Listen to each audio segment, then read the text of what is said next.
One विभाग की team कह रही है हम प्रयास कर रहे हैं, लेकिन प्रयासों का असर कितना दिख रहा है ये हम भी दिखा रहे हैं। अब आपको बताते हैं कि आदमखोर के एनकाउंटर को लेकर तैयारियां क्या की गई हैं। हर सेक्टर में वन विभाग की टीम को तैनात किया गया है।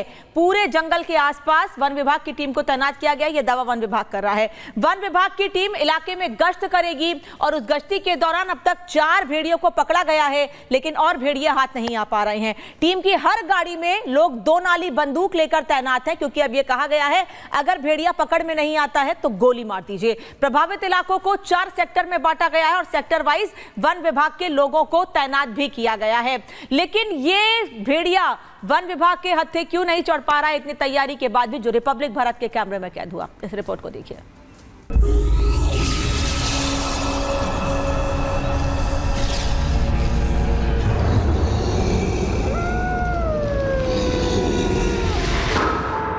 और भारत के कैमरे में कैद लंगड़ा भेड़िया पहली बार दिखा आदमखोरों का सरदार।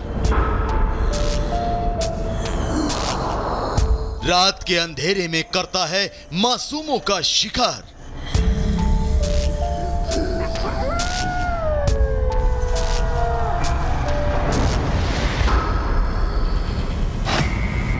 कई बच्चों को अपना निवाला बनाने वाला, कई इंसानों का शिकार करने वाला, कई गांवों में दहशत फैलाने वाला शातिर आदमखोरों का लीडर लंगड़ा भेड़िया रिपब्लिक भारत के कैमरे में कैद हो गया है।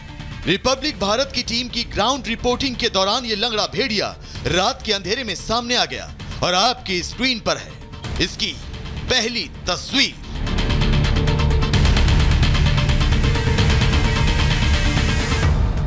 रिपब्लिक भारत के कैमरे में कैद हुआ यह वही लंगड़ा भेड़िया है जो आदमखोरों का सरदार है। यह वही लंगड़ा भेड़िया है जिसकी वजह से पूरा झुंड इंसानी खून का प्यासा बन गया। ये वही लंगड़ा भेड़िया है जिसने सबसे पहले इंसानी बस्ती पर हमले शुरू किए और एक के बाद एक कई मासूमों को अपना निवाला बना लिया। इसी लंगड़े भेड़िए ने अपने साथ साथ सभी भेड़ियों को नरभक्षी बनाया। इसी ने झुंड के भेड़ियों को इंसानी खून चखाया, जिसके बाद पूरा का पूरा झुंड शिकारी बन गया।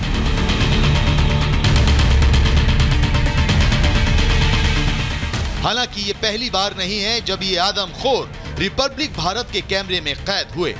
इससे पहले भी कई बार 52 गांवों में दहशत फैलाने वाले ये आदमखोर हमारी ग्राउंड रिपोर्टिंग के दौरान सामने आ चुके हैं। इनकी अलग अलग तस्वीरें हमारे कैमरे में कैद हो चुकी हैं। इनके शिकार करने का समय साफ हो चुका है। लेकिन सवाल उठते हैं कि जो आदमखोर हमारे कैमरे में कैद हो रहे हैं वो वन विभाग के पिंजरे से इतना दूर क्यों है। सवाल उठता है कि इतनी तकनीकों का सहारा लेने के बाद भी क्यों इन्हें अब तक पकड़ा नहीं गया। सवाल उठता है कि सैकड़ों जवानों की कॉम्बिंग करने के बाद भी ये भेड़िए उनकी नजरों से बच कैसे रहे हैं। सवाल उठता है कि ड्रोन, थर्मल सेंसर और इनकी ट्रैकिंग के बाद भी ये आदमखोर कैसे अब भी मासूमों को अपना निवाला बना रहे हैं। सवाल तो उठेंगे क्योंकि आदमखोरों के सामने आने के बाद भी वन विभाग इन्हें पकड़ने में नाकाम है।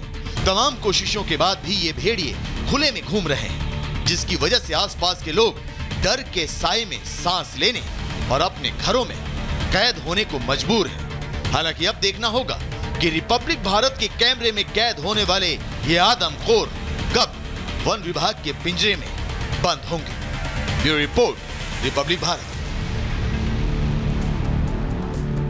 और चलिए इसी खबर पर बहराइच से हमारे सहयोगी वैभव हमारे साथ जुड़ गए हैं। वैभव, ये बताइए कि जो भेड़िया रिपब्लिक भारत के कैमरे में कैद हो जाता है वन विभाग की टीम नहीं पकड़ पाती है, इसी को लेकर आज वन विभाग के जो मंत्री हैं अरुण कुमार सक्सेना, उन्होंने मीटिंग बुलाई थी अधिकारियों के साथ। मीटिंग समाप्त हो चुकी है, क्या कुछ निष्कर्ष निकला है? अब क्या रणनीति अपनाई जाएगी भेड़ियों को पकड़ने के लिए? देखिए बिल्कुल तकरीबन 2 घंटे से ज्यादा ये बैठक चली है। इस बैठक में ये तय किया गया है कि अब आगे की रणनीति क्या कुछ होगी। और जैसा कि शूटरों की बात की जा रही थी, तो अब तक 9 शूटर जो हैं वो इस क्षेत्र में तैनात किए गए थे। अब शूटरों की संख्या बढ़ाकर जस्ट डबल यानी कि 18 कर दी गई है। और ये 18 शूटर जो है वो इन गाँवों में उनकी तैनाती होगी।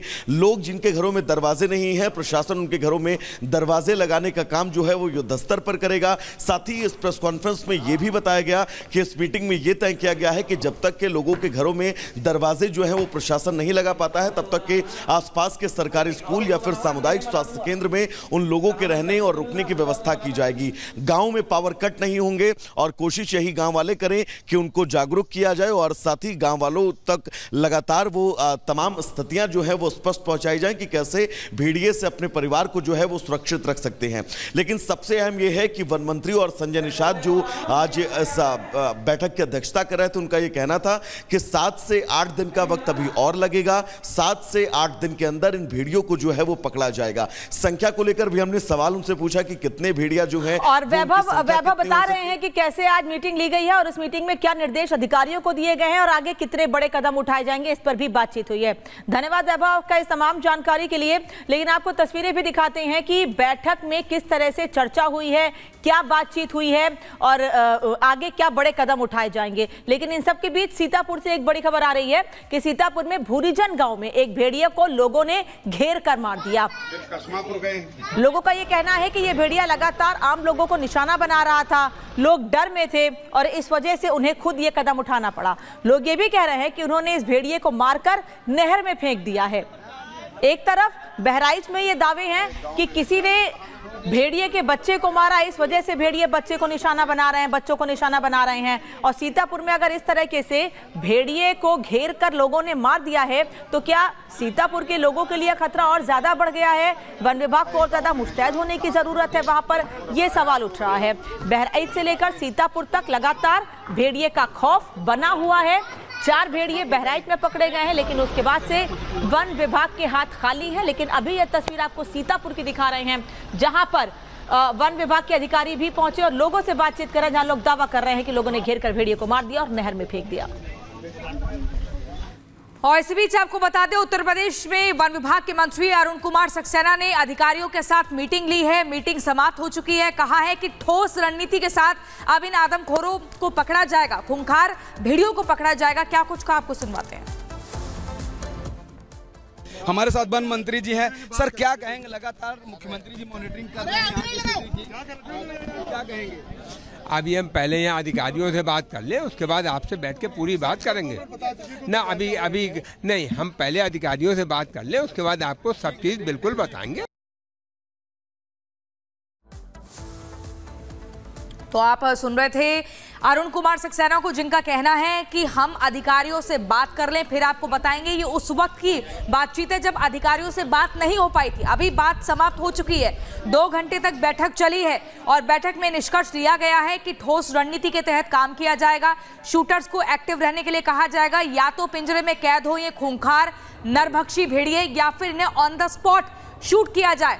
आपको बता दें, यूपी सरकार की तरफ से सीधे तौर पर ये आदेश दिए जा चुके हैं कि अगर पकड़ में नहीं आ रहे हैं तो जहां पर चिन्हित होते हैं वहीं पर शूट कर दिया जाए। इन्हीं खबरों के बीच वक्त हो चला है एक छोटे से ब्रेक का। कहीं मत जाइए, रिपब्लिक भारत पर खबरों का सिलसिला लगातार जारी है।